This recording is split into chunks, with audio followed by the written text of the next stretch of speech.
So our today's topic is Bell's palsy. MSN का one of the most important topics में आता है Bell's palsy. So आपको कुछ पता है क्या बेल्स palsy के बारे में कि what is this condition, what is this disease condition? Priyanka,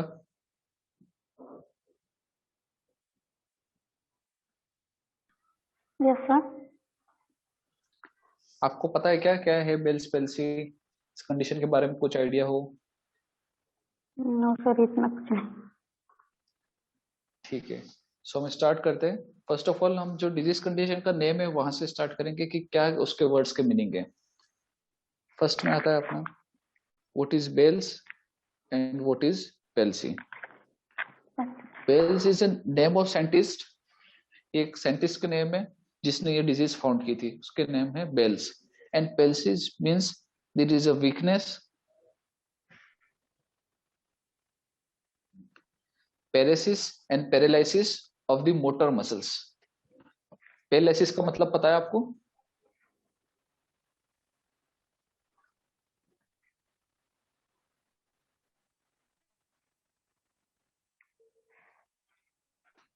what is meaning of paralysis?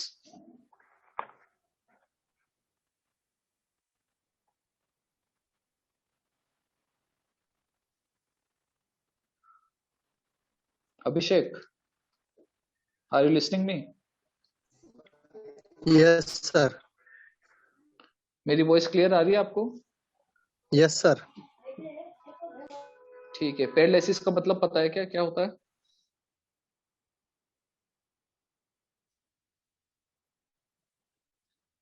हमारी बॉडी कोई एक्टिविटी मूव नहीं करती. हाँ, जो बॉडी की जो वॉलंटरी मसल्स हैं या जो मोटर मसल्स हैं या मोटर पार्ट है जितना भी के हैंड राइज करना, लेग हिलाना, चलना फिरना, ये सारा एक टाइप से स्टॉप हो जाता है. और जो जिस पोस्चर में होता है वो पर्सन उस पोस्चर में ले जाता है. So we are studying about the facial paralysis. Means जो फेस की मसल्स का पैरालिसिस होना. ठीक है, तो जो फेस की जो मसल्स को जो नर्व सप्लाई करती है वो कौन से नंबर की नर्व होती है? कौन से नंबर की क्रेनियल नर्व होती है? Cranial nerve number 7. 7th is facial nerve. Okay, so ये जो नर्व की कुछ भी प्रॉब्लम की वजह से अगर कोई डिजीज पेशेंट के कोई फेस में कोई चेंजेस आने लगते हैं, ठीक है, और वो चेंजेस आगे लीड करते हैं paresis, paralysis and motor paralysis में, सो हम उसको बोलेंगे बेल्स palsy. ठीक है, अब अपन देखेंगे डेफिनेशन क्या है एग्जैक्टली बेल्स palsy. ठीक है, Bell's palsy is a paralysis और वीकनेस ऑफ द मसल्स और one of the side of the face. Means ये पूरे फेस पे नहीं होगी, फेस के वन ऑफ द साइड पे, कोई एक साइड में होगी. फेस को लाइक आप एक इमेजिनरी लाइन से ऐसे डिवाइड कर सकते हैं. ये फेस को ऐसे एक डिवाइड कर लिया, तो इसके वन ऑफ द साइड में आपको फेशियल पैरालिसिस देखने को मिलेगा. मींस दिस साइड में आपको फेशियल पैरालिसिस देखने को मिलेगा, एक साइड आपकी नॉर्मल रहेगी. ये साइड में आपको लाइक फेशियल पैरालिसिस देखने मिलेगा, ये साइड आपकी नॉर्मल रहेगी. ठीक है, this disorder of seventh cranial nerve, it involves lower motor neuron of the seventh cranial nerve. आपको lower motor neuron upper motor neuron के बारे में थोड़ा आइडिया होगा? नहीं होगा तो मैं आपको लेटर ऑन डिस्क्राइब कर दूंगा क्या होता है लोअर मोटर न्यूरॉन, क्या होता है अपर मोटर न्यूरॉन. ठीक है, neuron of the seven cranial nerve and causes palsy.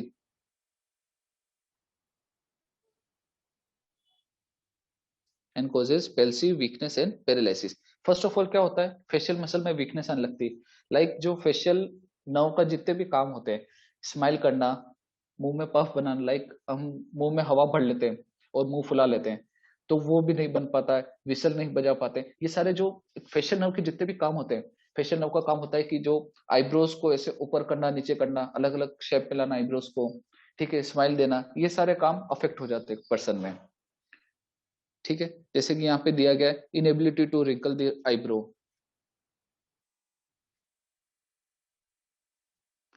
समझ रहे हैं अभिषेक, प्रियंका? हाँ यस सर. यस. हाँ, then dropping of eyelid, inability to close the eye. Dropping of eyelid means अपनी आंख जैसे हमने खोली तो जो आंख की जो पलक है वो सडनली ड्रॉप हो जाती है, मीन्स हम हमारी आंख को वॉलंटरीली ओपन नहीं कर पा रहे हैं, तो वो होता है dropping of eyelid. Then inability to puff cheeks. Puff cheeks का मीन्स क्या होता है, आपको फिगर दिख पा रहा है? Yes. Inability to puff cheeks. Puff cheeks का मीन्स क्या होता है कि मुंह में जब हम हवा भर लेते हैं तो वो भी नहीं भर सकते, क्योंकि अपना मुंह एक साइड से खुला रहेगा, खुला रहेगा तो हम हवा भर ही नहीं पाएंगे। Then drooping of mouth, inability to smile और पुकर।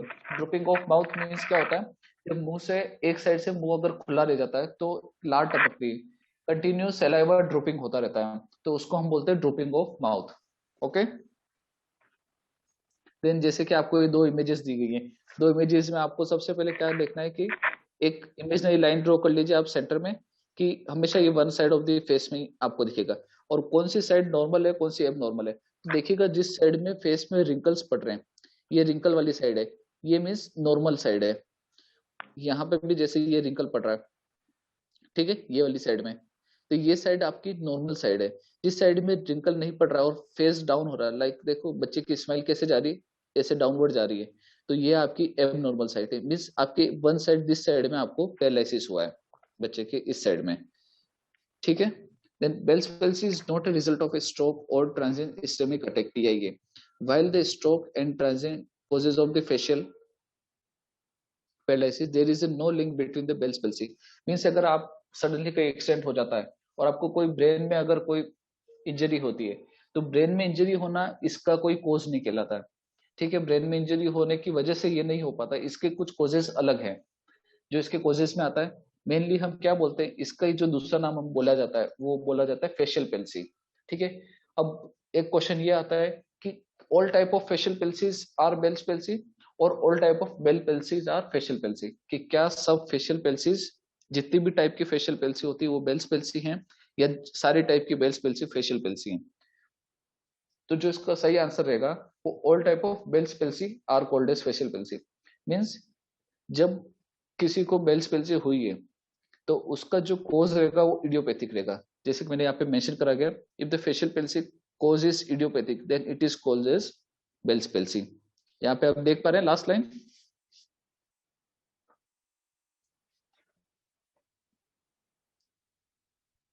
अभिषेक और प्रियंका, आप नोट्स प्रिपेयर कर रहे हैं अभी ओनली क्लास देख रहे हैं?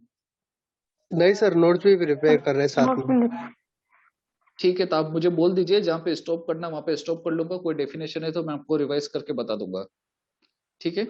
आप बता दीजिएगा मुझे यस बीच सर। में कहाँ पे क्या स्टॉप करना है। जो जो भी पॉइंट मैं आपको मार्क कर रहा हूँ लाइन से हाईलाइट कर रहा हूँ, ये सारे आपके क्वेश्चन वाले पॉइंट है, कि यहाँ से क्वेश्चन बनते आए हैं प्रीवियस ईयर के एग्जाम में। जैसे कि अभी आप पीसीएमसी का एग्जाम देने वाले होंगे, दोनों दे रहे हैं आप एग्जाम?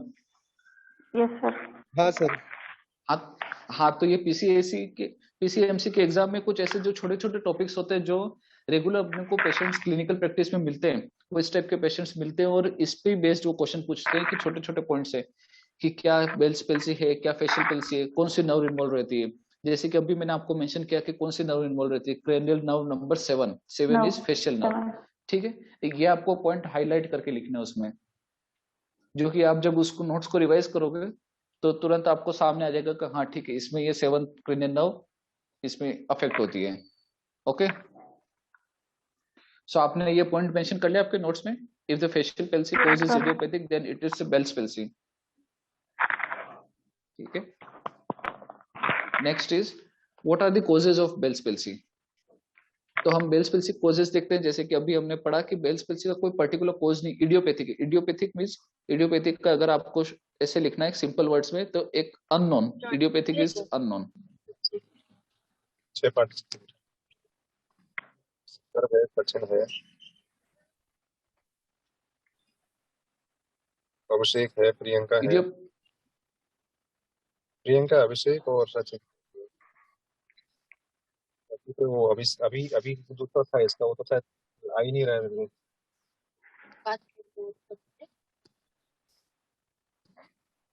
अब ये ऑन एंड ऑफ है होता है। गया सचिन। उसका आवाज का क्या दिक्कत है पता है? हाँ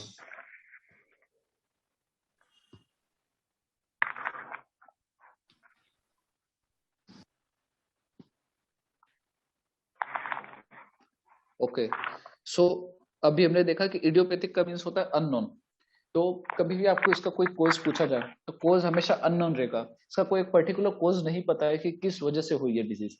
बट हम कुछ रिस्क फैक्टर्स इन्वॉल्व कर सकते हैं इसके अंदर, जैसे कि कुछ सब क्लिनिकल वायरल इन्फेक्शन है, ठीक है, लाइक एप्स्टीन बार वायरस है, हर्पिस सिम्प्लेक्स 1 वायरस है, वेरिसोला जोस्टर वायरस है, एंड बोरुला बर्गुड फेंस, ये आपका एक बैक्टीरिया है, ठीक है। तो ये कुछ वायरसेस एंड बैक्टीरिया हैं जो कि ये जिस पर्सन में है तो उसको ये डिजीज होने के चांसेस रहते हैं, या लोअर मोटर न्यूरॉन को या फेशियल नर्व को अफेक्ट करते हैं ये पर्टिकुलर वायरसेस और बैक्टीरिया, ठीक है। लिख लिया आप दोनों ने? नहीं सर, एक मिनट।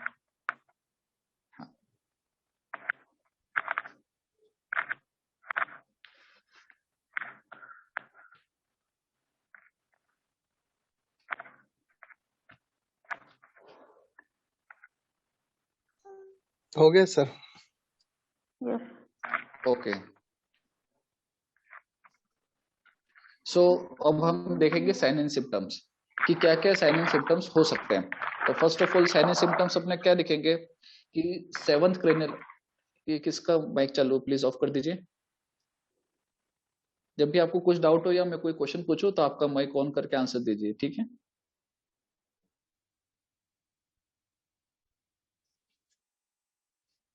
ओके, सो हम जब भी साइन एंड सिम्टम्स देखते हैं तो मेनली हमको फोकस करना है कि हमारी सेवंथ क्रेनियल नर्व अफेक्ट हुई है, मींस फेशियल नर्व अफेक्ट हुई है। तो फेशियल नर्व के जितने भी फंक्शंस हैं वो सारे अफेक्ट होंगे, लाइक सडन वीकनेस, लाइक देखेंगे हम फर्स्ट सडन वीकनेस और paralysis of one side of the face.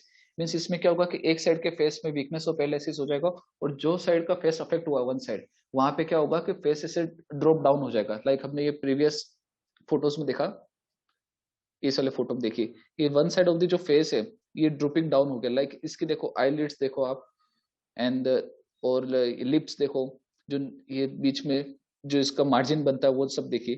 तो ये क्या होता है कि एक ड्रॉप हो जाता है, नॉर्मल पोजीशन से डाउन हो जाता है वो, ठीक है। देन सेकंड हम देखते हैं कि this is the main symptom, it may it hard to you close to your eyes और साइड ऑफ द फेस, ठीक है। Then second is drooling. Drooling का मीन्स क्या होता है कि जैसे लार टपकना, is called as drooling. Drooling of saliva भी लिख सकते हैं आप, इसके आगे मेंशन कर दीजिए ड्रूलिंग ऑफ सलाइवा, ठीक है। Then eye problem such as excessive tearing और ड्राई आई। ड्राई आई का जो दूसरा साइंटिफिक या मेडिकल नेम होता है उसको बोलते हैं अपन जीरोप्थेल्मिया, ओके।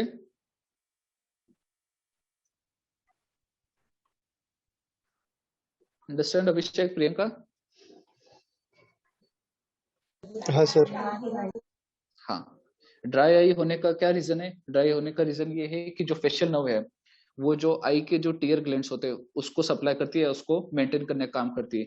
बट फेशियल नर्व की प्रॉब्लम की वजह से जो टीयर ग्लैंड है वो फंक्शन नहीं कर पाते और आईज में जो टीयर्स नहीं बन पाते, सो इस कंडीशन को हम बोलते हैं जीरोप्थेल्मिया। एंड एक मुझे और टर्म बताओ, अगर ड्राई माउथ हुआ तो उसको हम क्या बोलेंगे, बता सकते हैं आप दोनों में से कोई?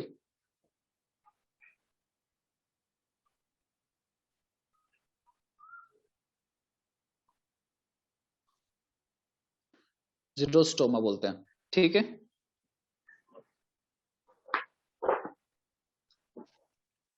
आपकी नोटबुक में जहाँ मार्जिन साइड पे वहां पे आप ये चीज मेंशन कर सकते हैं। कुछ कुछ टर्म्स में आपको बीच बीच में ऐसे बताता रहूंगा जो कि आप मेंशन कर लीजिए तो पढ़ाई के टाइम पे आपको ध्यान आ जाएंगे, ठीक है। जीरोस्टोमा, ओके। देन अपन आगे के नेक्स्ट साइन सिम्टम्स पे जाते हैं। Then loss of ability to taste. इसमें क्या होता है, जो फेशियल नर्व टंग को भी सप्लाई करती है, तो जो जो पार्ट टंग का जो सप्लाई नहीं हो पा रहा है वहां का जो टेस्ट साइड है, लाइक बिटर टेस्ट साइड है, ये लॉस हो जाएंगे, इसको वो टेस्ट आएगा ही नहीं जो भी क्लाइंट होगा उसको। देन पेन इन और बिहाइंड द ईयर। ईयर के पीछे पेन होना, पेन होना मीन्स क्या होता है कि जो नर्व आ रही है फेशियल नर्व वो बिहाइंड द ईयर से आ रही है, तो वहां पे अफेक्ट की वजह से उसका इन्फ्लेमेशन इन्फेक्शन हो सकता है, सो वहां पे पेन आपको हो सकता है। Then numbness of the affected side of the face. Numbness means क्या होता है, जब हम टच करते हैं कोई पर्टिकुलर साइड को और वहां पे हमको सेंसेशन फील नहीं होना, उसको हम नमनेस बोलेंगे। या पर्टिकुलर टाइम तक कुछ सेंसेशन फील नहीं हो रहा है, लाइक आपने एक पिंच किया अपने हाथ को, अगर वहां पे सेंसेशन फील नहीं हो रहा है या पिंच का पेन नहीं हो रहा आपको, सो उसको हम बोलेंगे numbness. Okay, then increase sensitivity to sound, sound की सेंसिटिविटी बढ़ जाना। देन नेजोलेबियल एब्सेंट, सो आपको पता है what is nasolabial?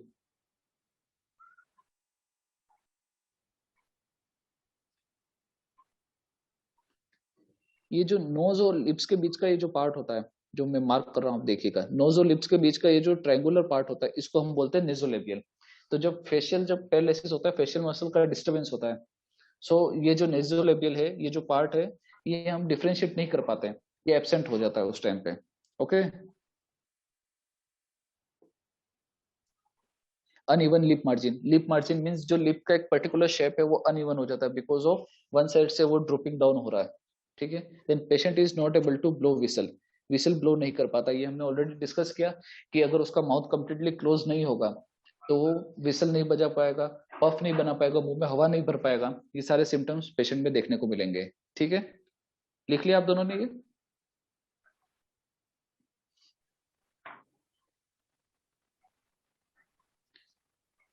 Dry eye is a characteristic sign of Bell's palsy. Okay, ये अच्छे से मार्क कर लेना आप इसको, ड्राई आई, देन ड्रूपिंग, ये कैरेक्टरिस्टिक साइंस है, इसको आप हाईलाइट कर लेना कि कभी आपको डायरेक्टली क्वेश्चन ऐसे पूछा जा सकता है कि लाइक एक ऐसे ऐसे पेशेंट आया इमरजेंसी में, उसके आईज ड्राई हो रहे थे, देन उसके मुंह से सलाइवा ड्रिपिंग डाउन हो रहा था, facial means facial uneven disturbance हो रखा था, फेशियल मसल्स इवन नहीं थी। सो कौन सी कंडीशन हो सकती है मे बी पेशेंट को?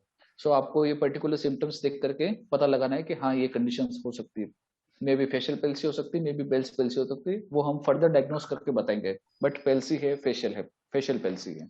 ओके, अभिषेक, प्रियंका, यस सर। हाँ सर। आ रहा है समझ में?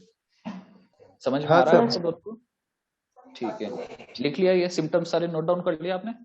Yes sir. हाँ sir.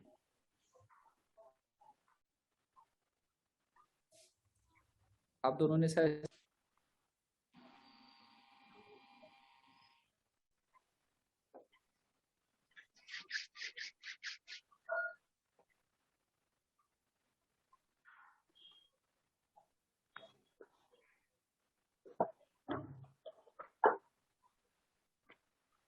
Then Manisha Waghmare. Okay, हाँ सर। हाँ जी, गुड इवनिंग सर। आप अभी अभी आप बीच में से ऐड हुए हैं क्लास में? हाँ सर, हाँ सर, कौन लेट हुआ कौन सर से मैं। पॉइंट्स अभी भी मैंने डिस्कस किया recently? Sign and symptoms sign and symptoms, हाँ। आपने अभी पढ़े साइन एंड सिम्टम्स में? एक बार क्लास एंड होने हाँ के बाद सर। में एक बार मैं पूरा रिवाइज करूंगा। हाँ हाँ।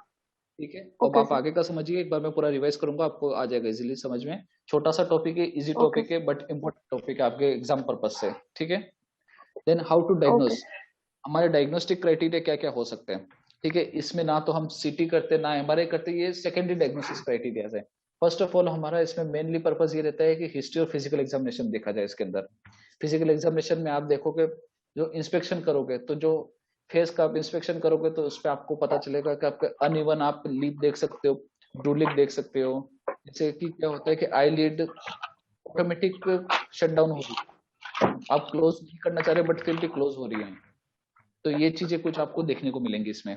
So your doctor may diagnose the Bell palsy by asking you the questions such as how your symptoms develop. He or she will also give you a physical or neurological exam to check facial nerve function. So हमको अगर cranial nerve के function check करना है तो हमको neurological examination की ओर जाना पड़ेगा। ठीक है, सो न्यूरोलॉजिकल एग्जामिनेशन कैसे होता है? जनरली कोई भी पर्टिकुलर नर्व का लेकर के उस नर्व के जितने भी फंक्शन है वो सारे चेक कर जाते हैं। सो हमारे यहाँ पे क्रेनियल नर्व नंबर 7 अफेक्ट हुई है, तो 7 के रिलेटेड जितने भी फंक्शन हैं ये सारे हम चेक करेंगे। ठीक है, if the causes of the symptoms is not clear you may need और other test such as blood test, MRI, CT scan. Blood test, MRI, CT scan क्यों करना है ब्लड टेस्ट के लिए? बिकॉज हमने कुछ वायरसेस पढ़े थे, कुछ बैक्टीरिया पढ़े थे कि ये बैक्टीरिया और वायरसेस अगर ब्लड में प्रेजेंट है, सो हम बता सकते हैं कि डायग्नोस कर सकते हैं कि हाँ ये कंडीशन हो सकती है। एमआरआई इसलिए करेंगे क्योंकि मैंने आपको क्लास के स्टार्टिंग में बताया था कि लोअर मोटर न्यूरॉन की प्रॉब्लम है इसमें, तो वो लोअर मोटर न्यूरॉन में अगर कुछ डिफॉर्मिटी मिलेगी सो हम इसको MRI करेंगे, देन CT स्कैन। ओके, अब देखेंगे हम होम केयर में क्या क्या करेंगे इसके अंदर। तो होम केयर में हम फर्स्ट ऑफ ऑल क्या करते हैं, फेशियल एक्सरसाइजेस कराते हैं। लाइक पेशेंट की जो जो भी मसल्स वीक हो गई है, हम अगर उसको एक्सरसाइज नहीं करवाएंगे तो एक टाइम पे जाकर के वो रिजिड और स्टिफ हो जाएंगी, उसके बाद में फिर वो फंक्शन नहीं करेंगी। क्योंकि आपने देखा होगा कि अगर कोई भी चीज को अगर एक कंडीशन में लॉन्ग टाइम तक रखेंगे तो वो रिजिड और स्टिफ हो जाती है। लाइक अगर आप पैर को अगर ऐसे एक पोजीशन में रखेंगे तो उसमें एक ये सुन पड़ जाएगा पैर, और हम उसको मूव कर इजीली नहीं मूव कर पाते हैं। सो ऐसा कैसा फेशियल मसल्स के साथ में भी होता है कि अगर एक पर्टिकुलर पोजीशन में अगर उसको रह गई और लॉन्ग पीरियड तक रह गई, सो वो रिजिड और स्टिफ हो जाती है। सो हमको फेशियल एक्सरसाइज करवानी है। As the now you may face begin to work again, doing simple exercise such as tightening and relaxing of the facial muscles, making those muscles stronger and help you to recover more quickly. Okay, massaging your forehead, then cheeks, lips with the oil or cream may help. ठीक है, oil और cream लगा के एक smoothness, एक without फ्रिक्शनली आप easily उसको move करा सकते हैं, सब करा सकते हैं। लाइक आपका टंग इन आउट करने का, स्माइल करने का, वापस से नॉर्मल लाने का, ट्राई करने का कि आपके जितने भी फेशियल मसल्स हैं सारी वर्क करें। लाइक पफ बनाने का, पफ बनाने से क्या होती है, मोस्ट ऑफ द जो फेशियल मसल्स होती हैं वो सारी वर्क करती हैं।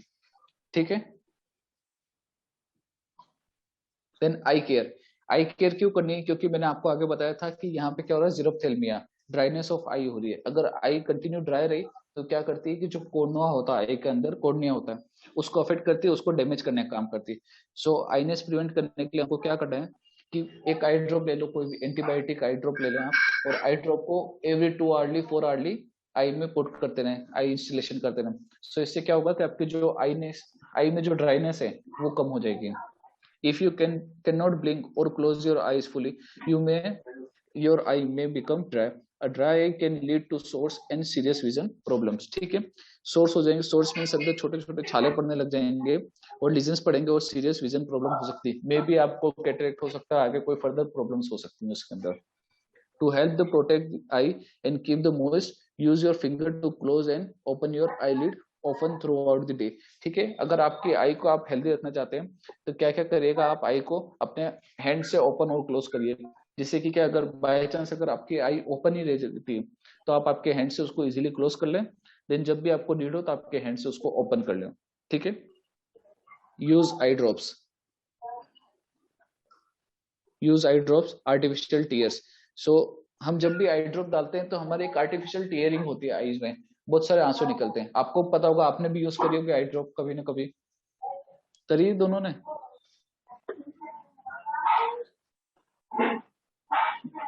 ठीक है, those that contain the methyl cellulose are a good choice, don't require a prescription. You may want to use the drop using the day and ointment at night while you sleep. Ask your doctor how often you use the drops, wearing an eye patch or why. I patch का means क्या होता है कि आई पे cover लगा दिया जाता है, आई पे कवर लगा देना, जिससे कि क्या होता है कि बाहर के फॉरेन जो पार्टिकल्स या फॉरेन बॉडीज है वो इजीली आई के अंदर नहीं जाए और आई क्लोज रहेगी, सो इन्फेक्शन और इन सब के चांसेस कम हो जाते हैं। ठीक है, आ रहा है आपको समझ में? Yes sir. हाँ, अभिषेक, प्रियंका एंड वन मोर, कौन है? मनीषा। आप तीनों को आ रहा है समझ में? हाँ sir. Then who is Redmi 10s, Redmi Note 10s, आपको आ रहा है समझ में?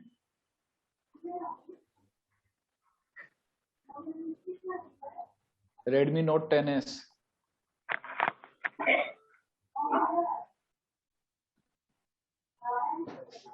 ओके, सो हम नेक्स्ट जाएंगे माउथ केयर की तरफ।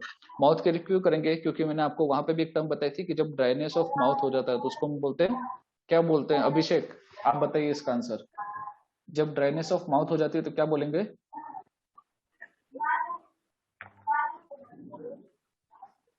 अभिषेक,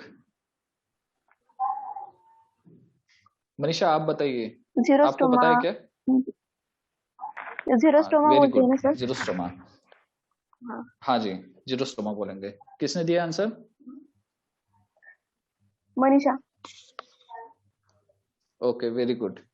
सो अभिषेक, बी अटेंटिव इन क्लास। आपको बताया था ना ये term जीरोस्टोमा? Hello, Sachin. Sachin, are you there? हाँ, yes. Okay.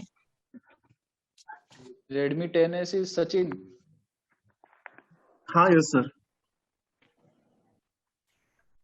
ओके, तो आपने क्लास कहाँ से ज्वाइन करी है?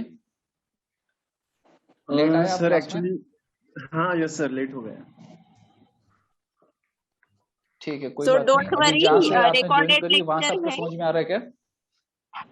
और रिकॉर्डेड है लेक्चर, सो आपको मिल जाएगा सबको जिसने मिस किया है। अच्छा ओके हाँ okay ma'am, okay okay okay ठीक है, एक बार मैं वापस से आपको शॉर्टली रिवाइज भी करा दूंगा। ठीक है, ओके सर देन ओके। अभी हम पढ़ रहे थे माउथ केयर। माउथ केयर में क्या करेंगे हम कि पेशेंट के माउथ को जितना भी ट्राई कर सकते हैं कि हम क्लोज रखने की कोशिश करें। Then regularly every 4 hourly patient को माउथ केयर देने का। आप आपकी क्लिनिकल प्रैक्टिस में माउथ केयर देते ही होंगे पेशेंट को, जो भी माउथ गार्गल्स देते हैं, माउथ वॉश से माउथ केयर देते हैं। क्योंकि क्या रहता है कि जब पेशेंट का कंटिन्यू माउथ ओपन रहता है तो बहुत सारे बैक्टीरिया वायरसेस जो माउथ में डिपॉजिट होते जाते हैं, और बैक्टीरिया वायरसेस कुछ अदर कंडीशन को लीड कर सकते हैं। सो हमको उसको पेशेंट को रेगुलरली माउथ केयर देते जाना है। ठीक है, इसमें ज्यादा कुछ ऐसा है नहीं। जनरली आपको माउथ केयर, आई केयर जो हम डेली रूटीन में करते आते हैं उस टाइप से करने का है। ठीक है, देन अब हम जाते हैं मेडिकल मैनेजमेंट में। मेडिकल मैनेजमेंट में क्या करेंगे? फर्स्ट ऑफ ऑल कोर्टिकोस्टेरॉइड्स, आप सबको पता ही होगा कोर्टिकोस्टेरॉइड्स, मिथाइल प्रेडनिसोलोन। ठीक है, देन एंटीवायरल देंगे एसाइक्लोविर। एसाइक्लोविर एंटीवायरल क्यों देंगे? क्योंकि हमने कुछ वायरसेस पढ़े थे आगे, like Epstein Barr virus, herpes simplex virus, varicella zoster virus. तो ये वायरसेस को किल करने के लिए तो हम देंगे एंटीवायरल। देन विटामिन सप्लीमेंट्स देंगे, लाइक इन मार्केट इसका जो ट्रेड नेम है A to Z नेम से आपको मार्केट में मिल जाता है। इसको हम दूसरे नाम से बोलते हैं नर्व फोर्टिफायर। फोर्टिफायर का मीन्स क्या होता है कि कोई भी नर्व को अगर हम स्टिमुलेट करना चाहते हैं तो उस नर्व को हम अच्छा विटामिन सप्लीमेंट्स देते हैं। जैसे कि क्या होगा, वो नर्व स्टिमुलेट होगी और स्टिमुलेट होकर के उसके जो डिजायर्ड फंक्शंस हैं, उसका जो काम जितना है वो उतना काम पूरा कर पाए। सो हम उसको विटामिन सप्लीमेंट्स देंगे regularly. Then antibiotic eye ointment देंगे, जैसे कि ओफ्लोक्सासिन। आप जनरली जो आई ऑइंटमेंट यूज करते हैं उसमें मोस्ट ऑफ दी में जो एंटी मिल जाएगा आपको। कभी आप देखिएगा ऐसे आपके जो आई ऑइंटमेंट जो आप घर में भी यूज कर रहे हैं या कहीं भी, तो आपको ओफ्लोक्सासिन मोस्टली आपको मिल जाएगा। ठीक है, then next is nursing management. So nursing management में हम देखेंगे फर्स्ट ऑफ ऑल दी, जैसे पेशेंट आया तो उसको असिस्ट करना है फेशियल पेल्सी के लिए। फेशियल पेल्सी के लिए कैसे असिस्ट करेंगे? हम जनरल इंस्पेक्शन करेंगे, जैसे कि आपको मैंने बताया फिजिकल एग्जामिनेशन में कि हम उसका फेस असिस्ट करेंगे, फेस का इंस्पेक्शन करेंगे, उसका ड्रूलिक देखेंगे, उसके आईलिड देखेंगे। ओके, देन कहाँ पे रिंकल पड़ रहा है फेस में वो देखेंगे। Then provide psychological support. अब इसमें साइकोलॉजिकल सपोर्ट प्रोवाइड करने की क्या नीड है? क्योंकि जब भी पेशेंट अपना फेस मिरर में देखता है, लाइक उसको अनइवन लगता है, लाइक उसको लगता है कि मेरा फेस बिगड़ गया, अब मैं कैसे बाहर जाऊंगा, मैं कैसे घूमूंगा, लोग मुझे क्या कहेंगे। तो सबसे पहले अपना जो नर्स का काम है, वो नर्स का यही काम है, नर्सिंग ऑफिसर का यही काम रहता है कि उसको एक साइकोलॉजिकल सपोर्ट प्रोवाइड करें। उनको बताएं कि ऐसा ऐसा बहुत सारे लोगों के साथ में हो चुका है। जैसा कि आपको एक फेमस पर्सनैलिटी है, जैसे हॉलीवुड की एक एक्टर है एंजेलिना जोली, उनको भी फेशियल पाल्सी रह चुका है। ठीक है, तो वो भी एक ओवरकम करा उन्होंने। सो आपको पेशेंट्स को बताना है ऐसे कि ठीक है, ये जो भी प्रॉब्लम है ये आपके साथ ही नहीं, और भी बहुत सारे लोग हैं इस पेशेंट, और ये इजीली ट्रीटेबल है, हम इसको एक पर्टिकुलर टाइम तक में ट्रीट कर सकते हैं। ठीक है, then give knowledge about the disease. ये डिजीज क्या होती है, कैसे होती है, इसका आपको नॉलेज होगा तो आप पेशेंट को प्रोवाइड कर पाएंगे। इसलिए फर्स्ट ऑफ ऑल ये मेन इंपॉर्टेंट है कि इसका आपको नॉलेज होना जरूरी है, क्या होती है डिजीज, कैसे होती है, कौन सी नर्व अफेक्ट होती है तो होती है डिजीज। देन जितनी भी रिक्वायर्ड मेडिकेशन है जो भी डॉक्टर ने प्रिस्क्राइब करी है वो आपको ऑन टाइम देनी है, टाइम मिस नहीं करना है। जैसे रेगुलरली अगर बीडी दिए, टीआईडी दिए, टीओआईडी दिए, जैसे जितने भी 4 टाइम्स अ डे दिए, 3 टाइम्स अ डे दिए, जैसे भी दिए, तो आपको उसके पर्टिकुलर टाइम पे प्रोवाइड करनी है, ना कि ऐसे कि ठीक है अगर एक टाइम भूल गए तो दूसरी टाइम डबल डोज दे दिया, ऐसा नहीं करना है। Then exercise to maintain the muscle tone of the face. जैसा कि आगे हमने देखा कि फेशियल एक्सरसाइज करनी है, तो जो फेशियल मसल्स की एक्सरसाइज कैसे कैसे हम कर सकते हैं। Then mouth care and eye care to prevent xerophthalmia. Okay, ठीक है, तो हम एक बार क्लास को रिवाइज कर लेते हैं फर्स्ट से। जो भी स्टूडेंट्स लेट ज्वाइन करे थे उन सब के लिए एक बार मैं वापस से रिवाइज कर रहा हूँ। क्या होता है Bell's? Bell's is a name of scientist. Scientist ने इसकी डिजीज को फाउंड करा, उसका नाम था Bell's. Then palsy is paralysis, weakness और पेरेसिस। पेरेसिस का मतलब क्या होता है, एक पैरालिसिस से पहले की कंडीशन, जब वीकनेस आनी चालू हो जाती है, वीकनेस से बढ़ करके जब नमनेस आनी चालू हो जाती है पेशेंट के फेस में। और पैरालिसिस जब है कि वो रिजिड पार्ट बन जाता है, ठीक है। और ये कौन सी नर्व का प्रॉब्लम है, क्रेनियल नर्व नंबर 7 का, ठीक है। सचिन, आपने लेट हाँ ज्वाइन करा था? हाँ, हाँ समझ यस में आ रहा है यस ना? ठीक है, देख हाँ लीजिए। यस देन डेफिनेशन देखेंगे, डेफिनेशन में क्या देखते हैं हम, Bell's palsy is a paralysis, paralysis और weakness of muscles one of this side of your face. जो एक साइड फेस का कभी भी दोनों साइड इन्वॉल्व नहीं होगा, जो फेशियल नर्व होती है वो फेस के दोनों साइड से पूरा एक वेब बनाते हुए कवर करती है। बट इसमें क्या होता है, हमेशा one side of the face, like ये इसको हम वन साइड में डिवाइड कर लिया, और वन साइड लाइक ये वाली साइड अफेक्टेड है पेशेंट की, तो ये वाली साइड हम देखते हैं कि एक साइड ऑफ द फेस में ये प्रॉब्लम हुई है। This is a disorder of 7 cranial nerve, it involves the lower motor neuron of the 7th cranial nerve and causes palsy, weakness and paralysis, okay। ठीक है, देन हम देखते हैं कि इसका मेन कोज क्या है, क्या बात है। तो ये जनरली क्या होता है कि कोई भी हेड इंजरी या उसकी वजह से नहीं होकर के, ये इसका जो कोज है वो अननोन है, इडियोपैथिक कोज है। सो हम क्या बोलते हैं, if the facial palsy cause is idiopathic then it is a Bell's palsy. तो आप अगर नोट्स प्रिपेयर कर रहे हो तो नोट्स में ये पॉइंट मेंशन कर लीजिए, इसके ऊपर आपके मोस्ट ऑफ द क्वेश्चंस बनते हैं, ओके। देन हम कोजेस देखेंगे, कोजेस में जो इसका मेन कोज है, हाँ आप कुछ बोल रहे हैं?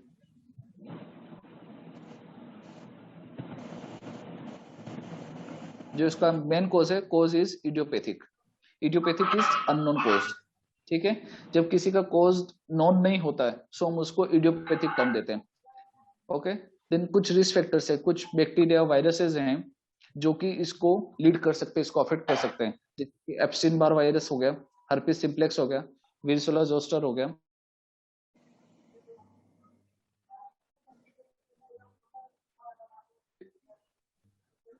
देन अब हम साइन एंड सिम्टम्स देखते हैं। साइन एंड सिम्टम्स में जैसे मैंने ऑलरेडी बताया कि कुछ कुछ कैरेक्टरिस्टिक साइन है इसके, जैसा कि यहाँ पे आप देखेंगे drooling of saliva, I problem zero, ठीक है। ये कुछ कुछ इंपॉर्टेंट साइन एंड सिम्टम्स है जिस पे आपको सीधे क्वेश्चन पूछे जाते हैं, ओके। तो ये आप मेंशन कर लीजिए, loss of taste to, loss of ability to taste, इसमें टंग इन्वॉल्व रहती है। फेशियल नर्व क्या करती है, फेस अलग अलग पार्ट्स को सप्लाई करती है, लाइक अपर आईलिड को सप्लाई करती है, आईब्रोज को सप्लाई करती है, देन सब मैक्सिलरी सप्लाई करती है, सब लिंगुअल सप्लाई करती है। सब लिंगुअल सप्लाई करने का मींस क्या, जो पैरोटिड ग्लैंड्स हैं जो सलाइवा बनाते हैं माउथ में, सलाइवा बनाने वाली ग्लैंड्स को भी अफेक्ट कर देती है, उसकी वजह से माउथ में प्रॉपर सलाइवा नहीं बन पाता है, तो ड्राइनेस ऑफ माउथ हो जाता है। ऐसे कैसे आईज में टीयर ग्लैंड को अफेक्ट करती है, तो टीयर ग्लैंड की वजह से टीयर नहीं बन पाते हैं, नहीं बने तो ड्राइनेस ऑफ आईज, ज़ीरोफ्थेल्मिया होता है, okay. Then numbness in the affected side of the face, जो फेस का जो अफेक्टेड साइड है वहां पे आपको नमनेस कर देगा। नमनेस मींस एक लॉस ऑफ सेंसेशन कर देगा, जहाँ पे आपको सेंसेशन नहीं आएगा, आप कुछ अपने वॉलंटरीली कुछ कर नहीं पाएंगे, जो भी जो एक बार फेस हो गया वैसे ही रहेगा वो। एक अनइवन आपका लिप मार्जिन्स रहेंगे, ड्रूलिंग जिससे रहेगा बाहर गिरता रहेगा। देन आपके आईलिड्स जो है या तो ओपन है तो ओपन ही रहेंगे, या क्लोज है तो क्लोज ही रहेंगे। अगर आपको चेंज करना है, अगर आपको ओपन करनी क्लोज से, तो आपको आपके हैंड को यूज करके ओपन करना पड़ेगा, okay. Then nasolabial absent, nasolabial is the space between the base of the nose, या जो बेस रहता है नोज का और upper part of the lips, उसके बीच का जो पार्ट होता है, जो मार्जिन बनता है एक ट्रायंगुलर शेप में, जैसे कि मैंने यहाँ पे पहले बताया था, ये वाला जो पार्ट है यहाँ पे, ये जो पार्ट है इसको हम बोलते हैं, ये जो ट्रायंगुलर शेप बनता है इसको हम बोलते हैं नेजोलेबियल। तो ये लिप्स का अनइवन मार्जिन होने की वजह से ये एब्सेंट हो जाता है। देन हम देखते हैं कि patient is not able to blow whistle, mouth close नहीं हो पाएगा तो विसल नहीं बजा पाएंगे। आपको अच्छे से पता है कि विसल बजाने के लिए हमको पूरा माउथ क्लोज करना पड़ता है प्रॉपर्ली। देन पफ नहीं बना पाते, पफ मीन्स हम मुंह फुला नहीं पाते, मुंह में हम हवा नहीं भर पाते क्योंकि माउथ ओपन रह रहा है उसमें, ठीक है। देन हाउ टू डायग्नोस, इसको मेनली डायग्नोस करने का क्राइटेरिया यही है कि फिजिकल एग्जामिनेशन करा जाए। फिजिकल एग्जामिनेशन में हम क्रेनियल नर्व नंबर 7 का न्यूरोलॉजिकल एग्जामिनेशन करते हैं। उसके अंदर हम देखते हैं कि जितने भी 7 क्रेनियल नर्व सप्लाई करने वाली, जो उसके फंक्शन करने वाली जितने पार्ट हैं, वो क्या फंक्शन कर रहे हैं प्रॉपर्ली, नहीं कर रहे हैं, कितने फंक्शन कर रहे हैं, क्या क्या हो रहा है, वो सारी चीजें हम इसमें देखेंगे। देन हम देखते हैं कि एक सिटी एमआरआई में हम देखते हैं कि इसमें लोअर मोटर न्यूरॉन का इन्वॉल्वमेंट रहता है, ठीक है। और ब्लड टेस्ट इसलिए करते हैं क्योंकि कुछ हमने बैक्टीरिया और वायरसेस भी देखे आगे रिस्क फैक्टर में। सो रिस्क फैक्टर में बैक्टीरिया वायरसेस अगर भी ब्लड टेस्ट में अगर मिलते हैं सो हम इस डायग्नोसिस तक जा सकते हैं। देन होम केयर में हम फेशियल एक्सरसाइज करेंगे, फेशियल मसल्स की प्रॉपर्ली एक्सरसाइज करेंगे, ठीक है। देन आई केयर में ऑइंटमेंट डालेंगे, आई के ऊपर पेच लगा देंगे, जिससे कि क्या होगा, फॉरेन बॉडी इजीली अंदर नहीं जाए। देन अगर आपको जब भी आई यूज करनी तो आप आपके हैंड से ओपन क्लोज कर सकते हैं उसको, और आप आई ऑइंटमेंट्स डालेंगे उसमें, ठीक है। आर्टिफिशियल टीयर्स आएंगे जिसकी वजह से आपकी ड्राइनेस प्रिवेंट होगी। माउथ केयर करेंगे, माउथ केयर में क्या, माउथ परमानेंटली ओपन रहता है उसमें, तो उसको आपके हैंड की हेल्प से उसको क्लोज करेंगे। देन उसके अंदर एवरी 2 to 4 आवर्ली और मे बी 4 आवर्ली उसको क्या करने का है, माउथ वॉश करवाने का है, जिससे कि क्या है कि बैक्टीरिया और वायरसेस वहां पे जनरेट नहीं हो पाए, ठीक है। देन मेडिकल मैनेजमेंट में हमने देखा कि मिथाइल प्रेडनिसोलोन देते हैं एज अ कोर्टिकोस्टेरॉइड पार्ट, ठीक है। देन हम देखते हैं एंटीवायरल में एसाइक्लोविर देते हैं हम एंटीवायरल के लिए। विटामिन सप्लीमेंट में A to Z देते हैं। A to Z is A vitamin supplement या मल्टी विटामिन कह सकते हैं, जिसको हम दूसरा नाम बोलते हैं नर्व फोर्टिफायर। नर्व फोर्टिफायर क्या होता है कि कभी कोई जो कुछ विटामिन ऐसे होते हैं जो नर्व को स्टिमुलेट करने का काम करते हैं, तो वो स्टिमुलेट जैसे नर्व स्टिमुलेट होगी तो उसके जो डिजायर्ड फंक्शंस हैं वो उसको कंप्लीट करेगी। सो हमको मल्टीविटामिन कंटिन्यू प्रोवाइड करने हैं जिससे कि वो नर्व स्टिमुलेट हो। देन एंटीबायोटिक्स देंगे, लाइक आई ऑइंटमेंट देंगे ओफ्लोक्सासिन। इसकी वजह से क्या होगा कि जो आईज में जो ड्राइनेस वो प्रिवेंट होकर के जो सोर्स हो रहे हैं उसको प्रिवेंट करने का काम करेगी, ठीक है। फिर हम देखते हैं इसके बाद में नर्सिंग मैनेजमेंट। नर्सिंग मैनेजमेंट में हमने देखा कि फर्स्ट ऑफ ऑल असिस्ट करना फेशियल पैल्सी के लिए हमने असिस्ट कर लिया। देन पेशेंट को साइकोलॉजिकल सपोर्ट प्रोवाइड करना है, क्योंकि उसका फेशियल डिस्टर्बेंस हो, मींस फेशियल पूरा फेस बिगड़ा है, उसका फेस का शेप बिगड़ा है, कि जो नॉर्मल अलाइनमेंट्स थी वो सारी चेंज हो गई। सो पेशेंट को बहुत ऑड लगता है कि लाइक मैं जब बाहर जाऊंगा तो मेरे को कम्युनिटी में लोग कैसे देखेंगे कि मेरा फेस ऐसे है, ये पर्सन ऐसा कैसा है। तो हमको उस चीज को सपोर्ट करना है कि नहीं, ऐसे कोई दिक्कत वाली बात नहीं है। और भी कुछ पेशेंट्स होते हैं ऐसे कि, और ये धीरे धीरे रिकवर हो जाता है, ठीक है। Then give knowledge about the disease. First of all आपको नॉलेज लेना है उस पर्टिकुलर डिजीज के बारे में कि क्या होती है डिजीज, क्या कॉजेज है, क्या रिस्क फैक्टर्स हैं, क्या क्या साइन एंड सिम्टम्स आते हैं, ठीक है। देन पेशेंट को प्रोवाइड करनी है नॉलेज। देन मेडिकेशन को टाइम पे देना है, फेशियल मसल्स का एक्सरसाइज करवाना है, माउथ केयर करवानी है एंड आई केयर करवानी है, ठीक है। सो हमारे यहाँ पे टॉपिक कंप्लीट होता है।